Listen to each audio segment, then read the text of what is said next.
We spent a lot of time talking about the Razer Blade 15-inch gaming laptop. In fact, we still think it's the best gaming laptop you can buy right now.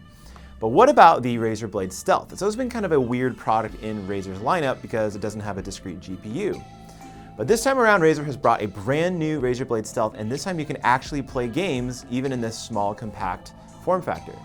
So let's see if this laptop can live up to and is worthy of the Razer brand. We love the look of the original Razer Blade, and fortunately Razer has brought a lot of our favorite aspects of that design over to the Stealth. It now has that matte black finish and the boxier shape, and even the logo on the lid is no longer green and lit up, but is a little more muted and a little more subtle. And even on the inside, the Razer Blade Stealth totally looks like just a shrunken down version of the 15-inch Razer Blade, whether that's with the trimmed down bezels along the display or the really enlarged trackpad down below the keyboard. These are all little touches that make this device feel really modern and just a laptop that I want to grab and use more than any other. The keyboard itself feels great to type on. It's a chroma lit keyboard, but it's in a single zone lighting instead of a per key lighting. But overall, it's a really nice keyboard. I do have a couple problems though with the layout. Firstly, the keys on the edges of the keyboard deck are a little cut off, which is a little bit annoying. And then the second thing is that the Razer Blade Stealth comes with full-size up and down arrow keys, which is brought over from the Razer Blade again. It's great for gaming, but it's a little inconvenient if you use the shift and question mark key a lot while typing. One other thing to note here about the actual chassis of the Razer Blade Stealth is port selection. Port selection this time around is pretty similar to last year's model, except for one exception, and that's a second USB-C port instead of the HDMI port that you got on the other one. So that's two USB-C ports. One, of course, is a Thunderbolt 3 port, and then the two USB-A ports, one on either side. Port selection often is a matter of preference and use case, but for me, I found that this was a good balance of the old and the new. Outside of just looks, the Razer Blade Stealth really does have a lot of other good things going for it, such as the nice 1080p display. It's really bright, it gets over 400 nits, and has really nice colors as well. Also comes with a super fast SSD and the brand new quad-core Whiskey Lake Core i7 processor. It's a really big jump in terms of performance over last year's model. But let's get down to gaming performance because Razer has talked a lot about what this little laptop can do. What you get with this unit is the Nvidia MX150, but this is the 25 watt 4GB version, which is not the same one as you'll get in laptops like the MateBook X Pro. And supposedly we should be seeing some improvements in terms of game performance with this laptop and that discrete GPU. The results are a little bit less convincing than I think Razer hoped they would be.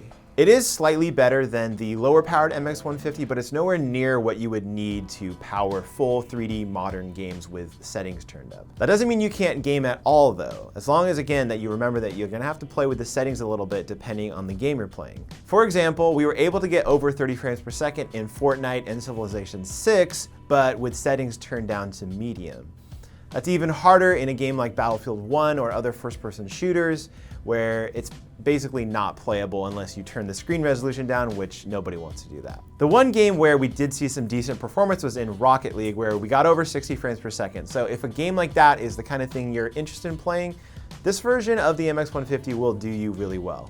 Unfortunately, this slight increase in game performance is going to cost you a lot more in terms of efficiency and battery life. In our testing, we got around 4 to 5 hours of mixed use on a single charge, again, depending on what you're doing, and around 7.5 hours in our video loop battery test. We haven't yet tested the non-graphics version, the base model yet, but when you're competing against something like the Dell XPS 13 that gets around twice that much in terms of battery life, it feels like a pretty big misstep for the Razer Blade Stealth.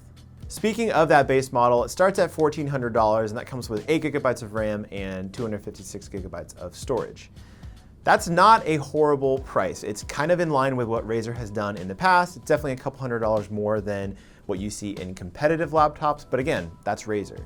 The $1,600 version, which is the one we have here and comes with that discrete graphics option, is where we have a little bit more of a problem because of that battery life and because the game performance just isn't enough to justify that 25 watt graphics card.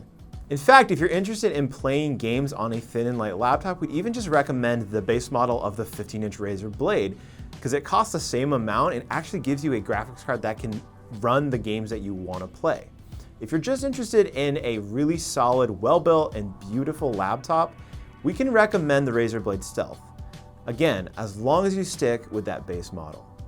What do you guys think of this new Razer Blade Stealth? Is it worth a little bit more money to you to get a laptop that looks and feels as nice as this one? Let us know in the comments below, and make sure to check out the full review where we go in depth on some of the gaming performance and build quality issues with this laptop. And while you're here, make sure to hit subscribe for more videos just like this one.